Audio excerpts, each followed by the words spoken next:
Hola, este será el quinto video. En este momento vamos a ver el derecho canónico.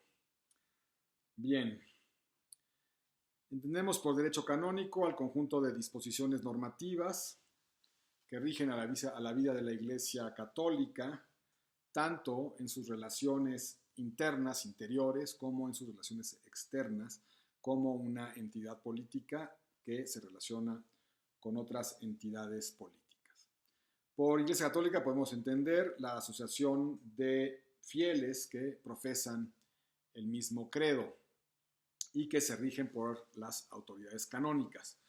Aquí hay que empezar ya a aclarar que por derecho canónico ya vamos a entender únicamente esta parte del cristianismo que corresponde a la Iglesia Católica. Es decir, no vamos a meternos en lo que puede ser el derecho de la ortodoxia griega, ni en la forma de entender el derecho de los credos protestantes. Primera aclaración.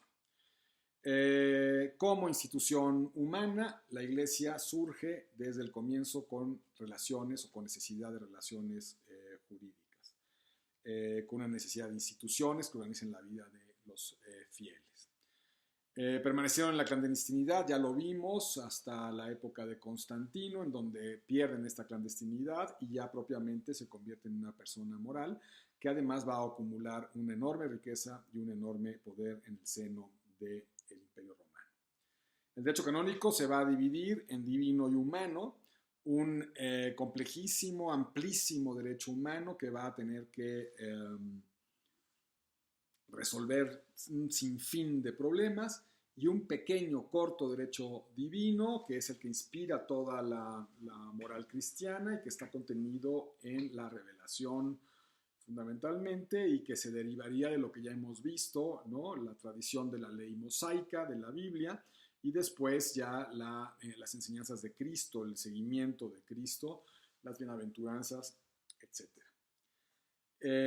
Canon significa regla, norma, y entonces un canon es una regla, es una norma, y por lo tanto el conjunto de reglas constituirán lo que sería el derecho canónico, el jus canonicum.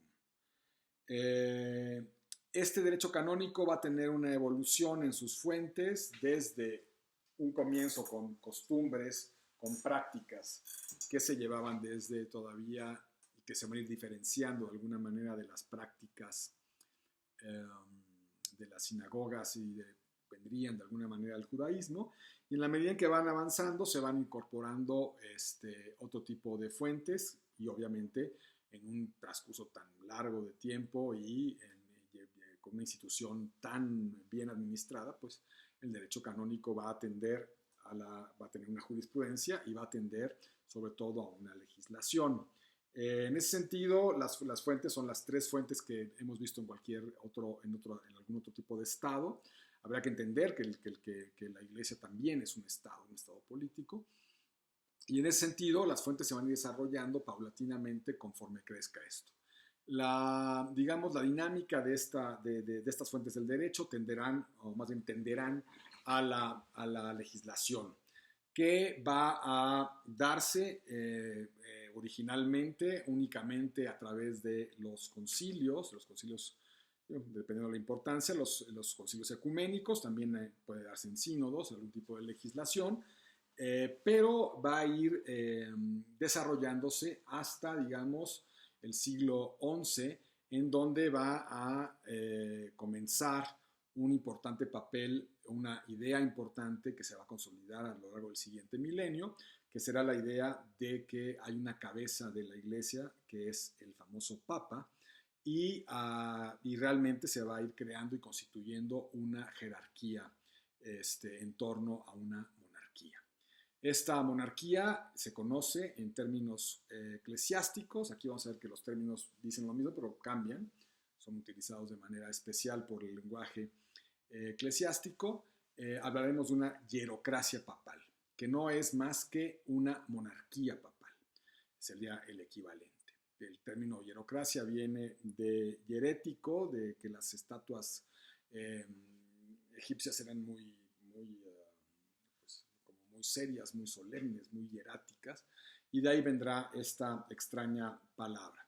Habrá una pugna, sobre todo en torno a los sismos y hacia lo que es el final de la Edad Media, y principios de la Edad Moderna, en donde habrá pugnas entre quienes dicen que el Papa no debe tener esta característica de definidor universal del derecho, y la corriente conciliarista, en donde dice que los obispos son los únicos que tendrían esto.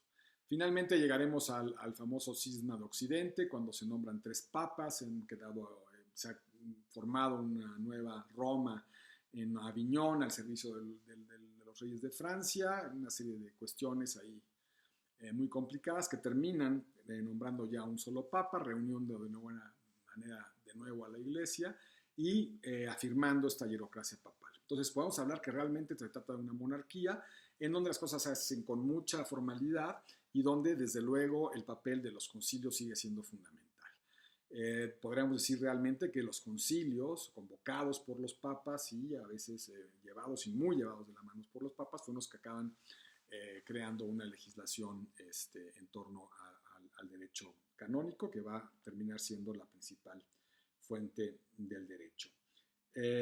Hay también una jurisprudencia que se desarrolla en torno a las facultades que van a tener los obispos desde el comienzo del Imperio Romano, con fallar en juicios civiles, de funcionar un poco de autoridad,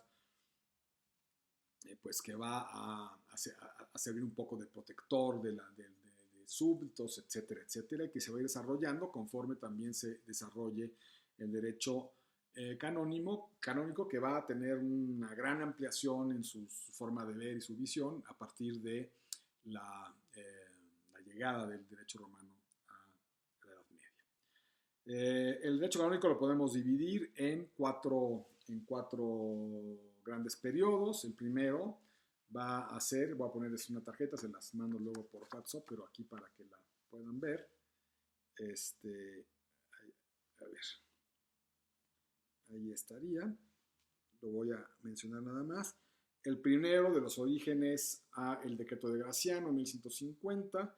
El segundo periodo del decreto de Graciano al Concilio de Trento, 1565, que se publica el Corpus Juris Canonici, integrado por los libros que aparecen ahí, el decreto de Graciano, Liber Extra, Sextus y Septimus. Y un tercer periodo que iría desde el Concilio de Trento hasta el primer código canónico de 1917 y después un segundo código canónico, o sea, del primero al segundo del año de 1984, publicado por Juan Pablo II. Vamos viendo qué pasa en cada uno de estos periodos y vamos tratando de explicar. Del primer periodo hemos hablado bastante, sobre todo es importante toda esta alianza que se hace entre la Iglesia y Roma con Constantino. Vendrán las invasiones bárbaras y un abandono tremendo de la Iglesia en Occidente, todo este proceso de pauperización de la cultura y de la economía y de todos los aspectos de la vida humana en Occidente, pues una vida bastante complicada para todo lo que ha sido el Imperio Occidental y desde luego también para la Iglesia.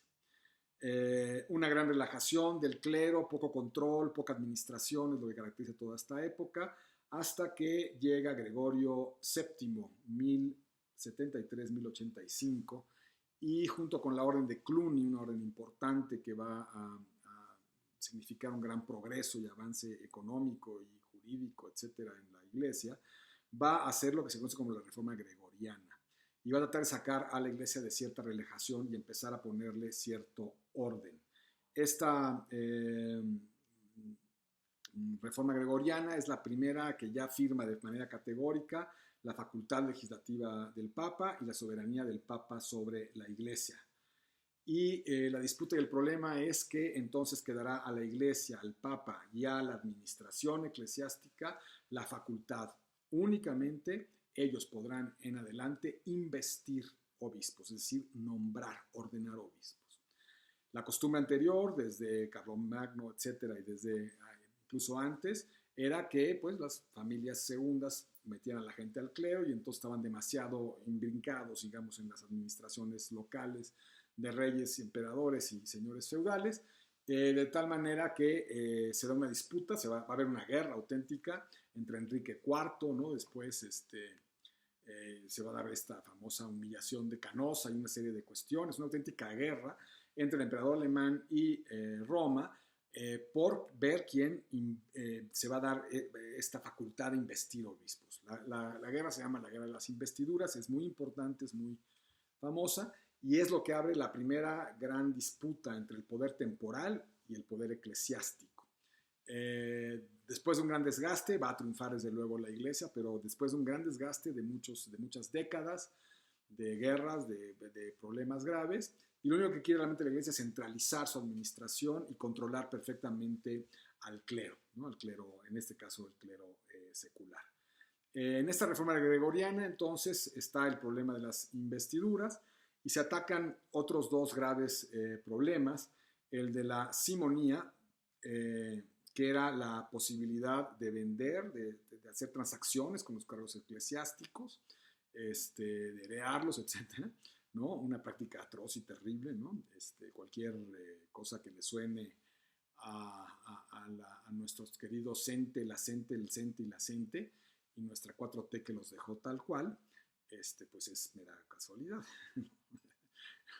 ¿no? Patético, ¿no? Realmente. Pero bueno, esto ocurría también en la iglesia en aquellas épocas, combate esta práctica, y otra práctica que se llamaba el nicolaísmo, que era la práctica de que los sacerdotes tenían esposa, hijos, contraían a veces hasta matrimonio.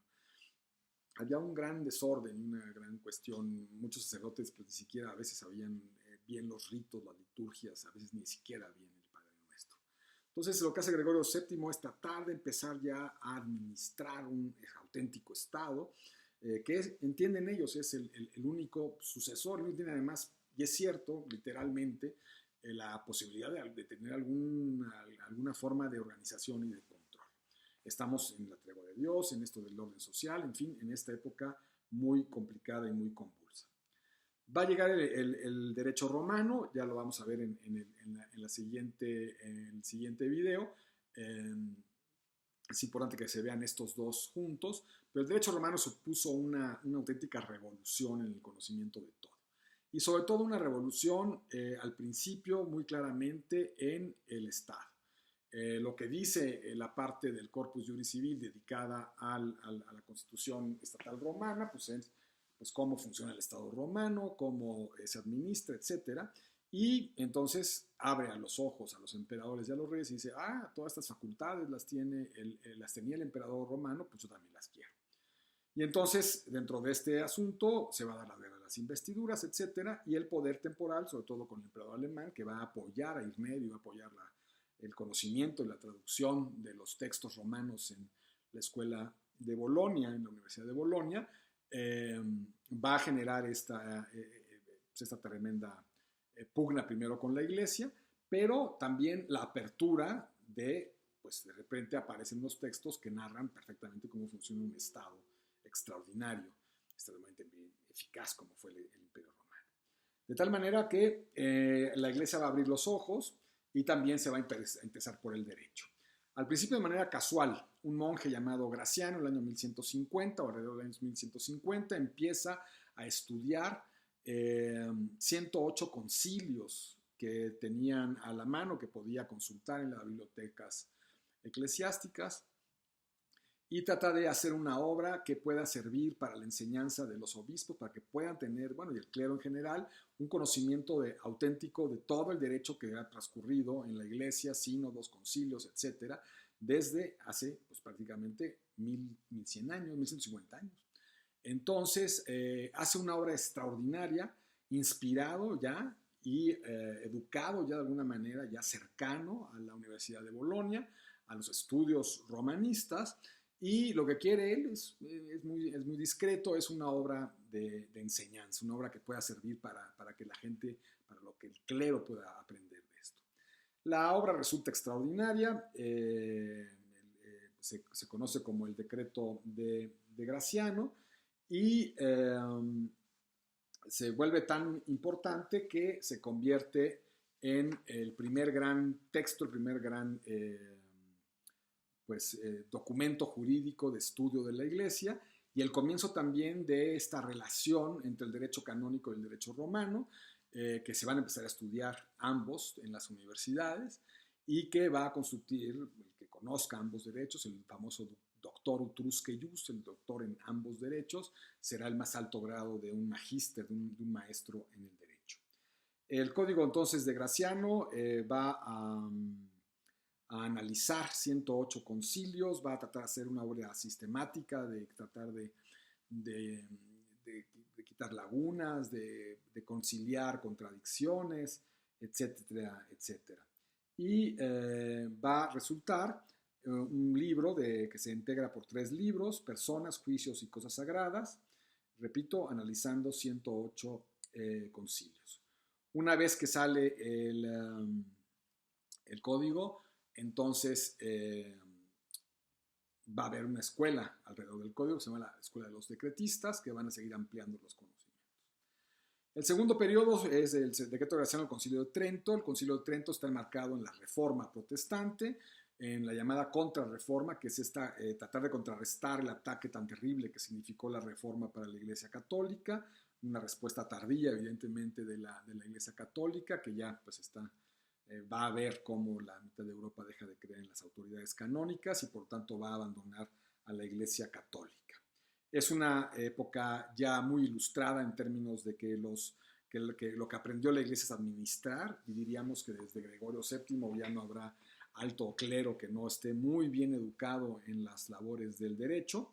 Y en ese sentido surgirán ya importantes papas que van a empezar a hacer recopilaciones, obras jurídicas con jurisprudencia, con legislación, que van a ser importantísimas durante todo este periodo y que van a ser basadas básicamente en las decretales, que son las facultades de otorgar normas que tienen los papas. En ese sentido, de aquí al Concilio de Trento, el Concilio de Trento termina antes, pero se publica el famoso Corpus Juris Civil, Civil Canonici, que es el cuerpo jurídico primero ya de la Iglesia, ya una cosa constituida y que tiende a contrarrestar los efectos de la Reforma protestante. Este Corpus Juris Canonici va a ser publicado en 1565 y va a estar integrado por estas 4 obras que les ponía en la tarjetita esta. Primero, desde luego, la obra del decreto del Graciano y la de los decretistas. Y después surgirán escuelas de decretalistas, entendiendo por decretal estas normas que emanan del Papa. Ahí se me olvidó igual decirlo, decretal sería esta actividad jurídica directamente de los papas. Los tratados internacionales que firma la Iglesia con otros estados se llaman concordatos, para que tengan más o menos alguna idea de estas nomenclaturas nuevas. Bien, el segundo libro, Liber Extra, o sea, el libro Extra Decretum Gracianis, después de Decreto Graciano, que reúne decretales del Papa Gregorio IX, 1234. Después viene el Liber Sextus, 1298, con decretales de Bonifacio VIII. Y finalmente una recopilación de decretales hecha por Clemento V, el Liber Septimus o Clementinas, de 1317. Estas 4 grandes obras van a reunirse, van a sistematizarse de alguna manera y van a integrar el Corpus Juris Canonici.